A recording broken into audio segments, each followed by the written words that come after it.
What's up, vinyl community and everybody out there in YouTube land? Kendall Stokes coming back to you for the Spin Doctor News Vinyl Mayhem YouTube channel. Today, doing a best of 2023. All the new records, new albums that came out this year. You know, I did this kind of last year, but most of the stuff I showed were reissues. This year, not doing that. Doing actual new records, new albums, new releases from bands, new music. Picked up a lot more new stuff this year than I did last year. And yeah, a lot more than I thought I did when I first thought about making this video. So I'm gonna try to burn through this pretty quick if I can. Gonna, like I said, kind of go through it pretty quick. Gonna talk about really none of the only ones that are really going to be in order are like my top three, I would say. The first ones are just going to be ones that I just say that I thought were really good. So again, no real order until like the last three I talk about. This one right here, I did a whole video on this. This is Daisy Jones and the Six. It's actually a soundtrack for a television show that was on Prime called Aurora. Well, the show was called Daisy Jones and the Six, based off of a book. Album's called Aurora. Really good soundtrack, all original music. Has the kind of a Fleetwood Mac type vibe. If you haven't checked out this record, I would highly encourage you to. It's got a good 70s singer-songwriter rock vibe. Like I said, think Fleetwood Mac type. It's a great show as well. Check it out. It's on Amazon Prime. I was really impressed with this. My wife likes it as well, so kind of a good one there. So yeah, check this one out. Really impressed with it this year. Another one this was a fun one here. Dr. Teeth and Electric Mayhem. This was a soundtrack for Muppets Mayhem on Disney Plus. I'm a huge Muppets fan. For Halloween, I went as Animal, as you can see from this photo. My wife actually made that mask.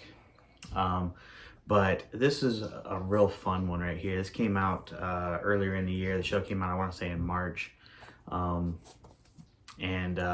This is a compilation full of some covers. You know, we have covers from like The Who, Joined Together, Cyndi Lauper's, geez, what is it? I'm brain dead. True Colors. You got Have a Little Faith in Me. Bridge Over Troubled Water by Simon and Garfunkel. But then you've also got some originals that were done for the show. And of course, the all-time classic, Can You Picture That? Can't go wrong with that one. Just a really fun listen. If you're a Muppets fan, you'll love this. I love the cover art, very psychedelic looking, which, you know, of course, it's Dr. Teeth and Electric Mayhem. There's two variants of this. And I picked them both up because I'm just that much of a fan. So very happy with this one as well. Like I said, just a fun listen, fun show. If you haven't checked it out, it's called Muppets Mayhem on Disney Plus. Now more towards the actual real albums from real artists. Gotta mention this, Rolling Stones, Hackney Diamonds. This was a pleasant surprise.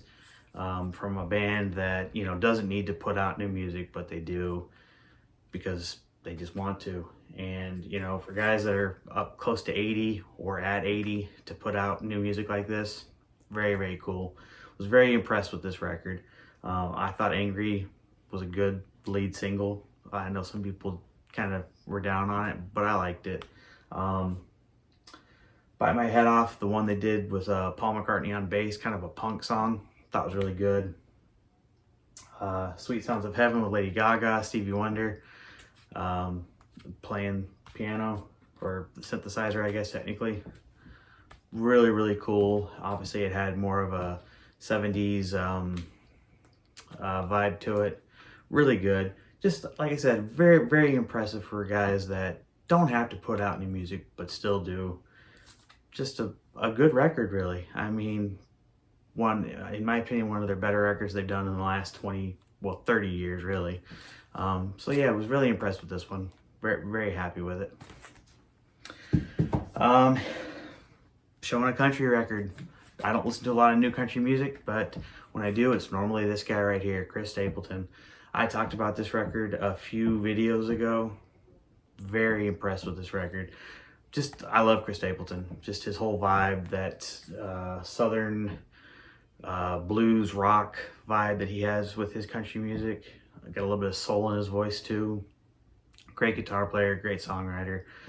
This record, one of my favorites that he's put out.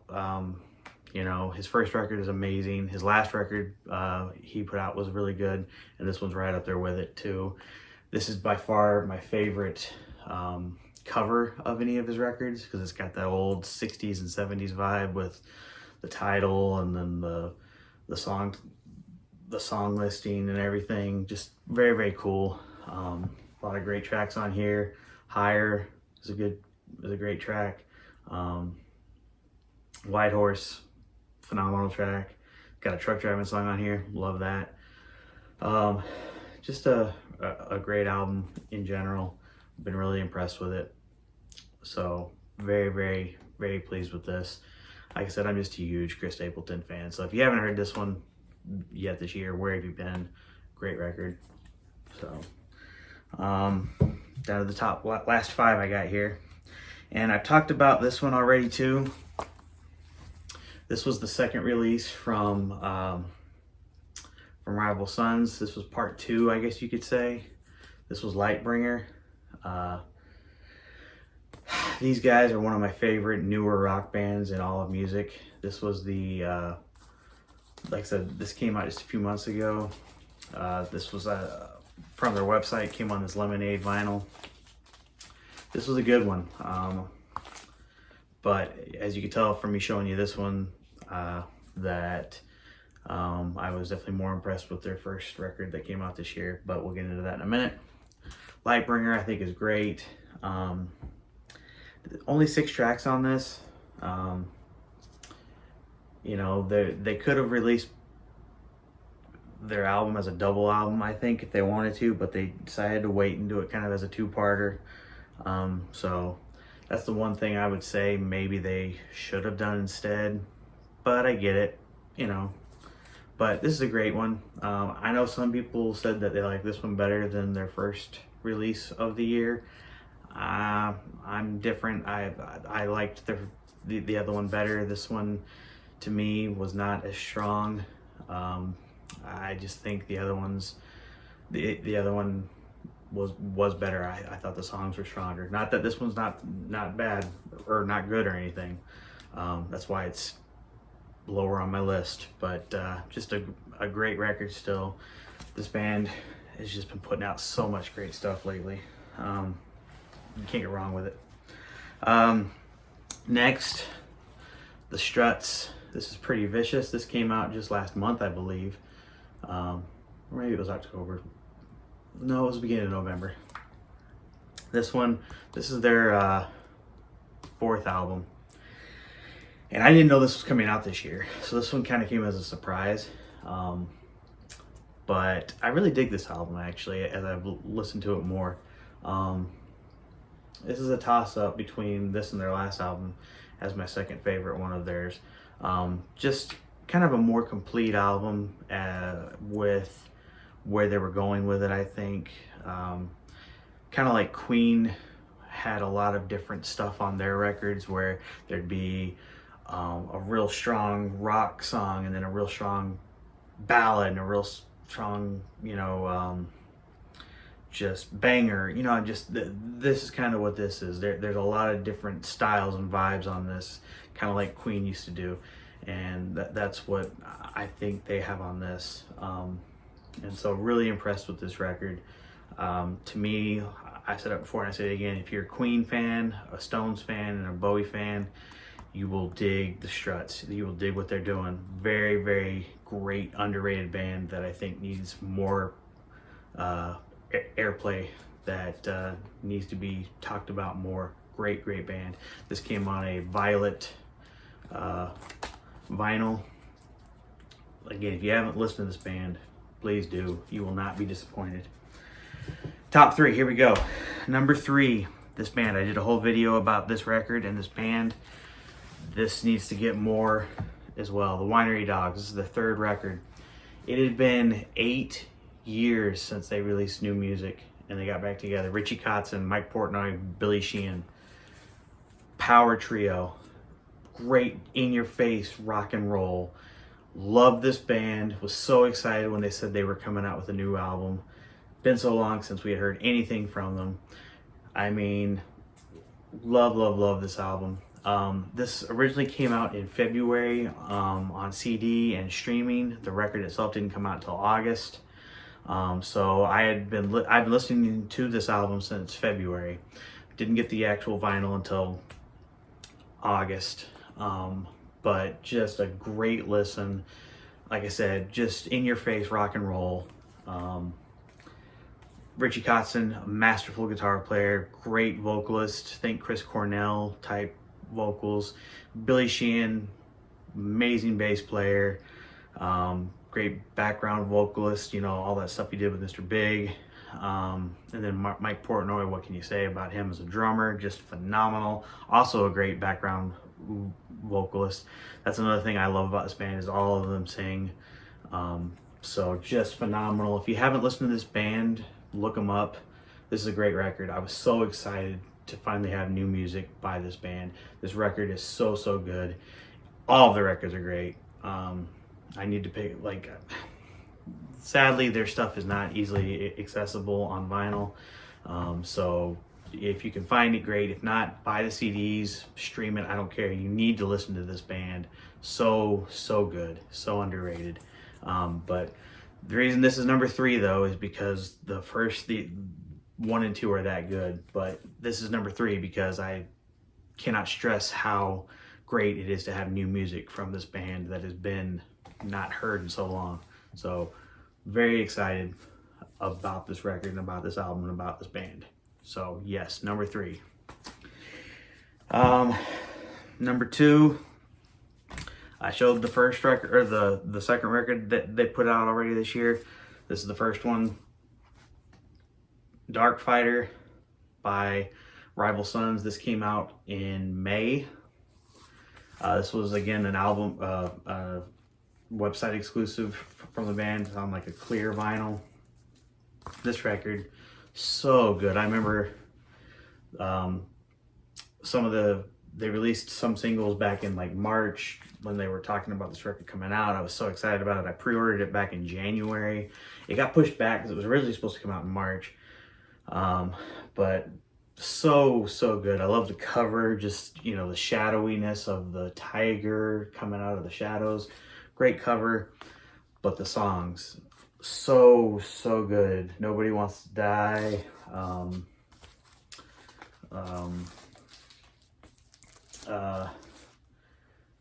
Rapture, so good.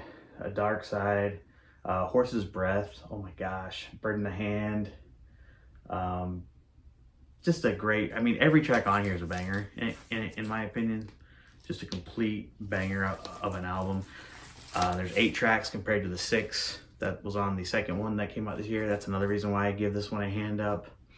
I just had more time to spend with it too. I just think it's that great of an album.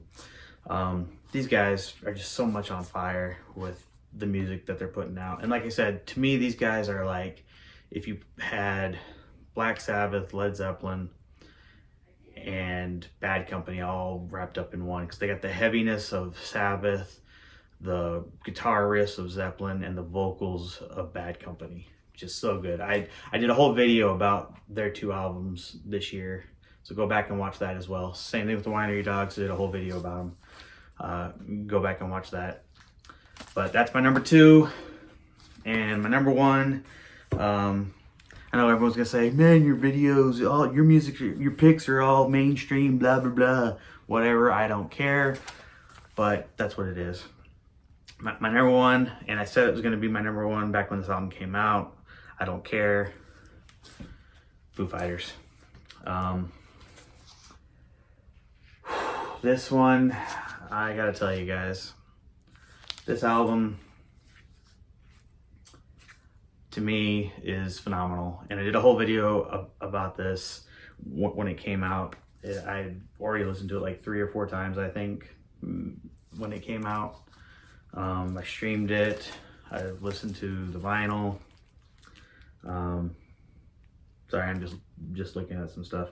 I got the clear, like the white vinyl. But this one is just so good. You know, to me, Foo Fighters are like one of my all-time favorite bands ever. I got a chance to see them twice. I've talked about that in prior videos. You know, this is their album that they released after, you know, no one knew what was going to happen after the death of Taylor. And then they come out with this, and everyone, you know, talked about, oh, this is going to be, you know, like a tribute to Taylor. And while yes, there is some tribute to Taylor, this is more of a tribute to Dave Grohl's mom. And, you know, I've talked about this as well a little bit, but this came out in May, and at the time, that was about the time that we found out that my mom was sick, that she had cancer. And so I was listening to that knowing that my mom was sick, and so I had that in the back of my mind. And then all of a sudden, when she did pass away, I was listening to this even more, and just the song spoke to me. To be fair, I just, it resonated with me, because listening to this record, you can hear Dave's whole heart and soul, and it spoke to me the same way. Like I could feel it, because it was stuff that I was going through too, and I was like, I'm right there with you, Dave. So this album, I've listened to this so much this year, having gone through the loss of my mom, and you know, I can sympathize and empathize with Dave through the making of him writing these songs. And you know, it hit me right here. And I mean, I'm not gonna lie, I'll still come to tears when I hear certain songs, because I can imagine what he was feeling when he put the lyrics down on paper, because I was feeling the same things, I'm positive, you know, just this year, months ago. And so, you know, people can say all they want, but to me, that is, you know, that's it. That's my number one, my album of the year, my favorite album this year. You know, it's Wasting Light is my favorite Foo Fighters album, but now it's like 1A and 1B, Wasting Light and that one. I mean, it's just so good. It resonates with me, and I know it always will now. Just it means that much to me. And Foo Fighters are coming to town in May, but tickets are already so freaking expensive. So I don't know if I'm gonna be able to go, but I really want to. And I would love, this is gonna sound cheesy, I know, but I would love to just be able to tell Dave that, dude, your album, it really helped me, and it really spoke to me. And I know what you went through. And I'm sure he gets that a lot. But anyway, that's my list, guys. That's my best of 2023. Tell me what you thought. Tell me if any of these records are on your lists. Tell me if you've listened to these records, what you thought of them. Tell me what your list is for 2023. Again, I know my list is, you know, so, you know, commercial or whatever, but I don't care. That's my list. That's my opinion. Thank you, guys. If you would, leave me likes, comments, thumbs up, all that kind of stuff. Subscribe if you'd like. I'd appreciate it. If not, it is what it is. But see you next time. Bye.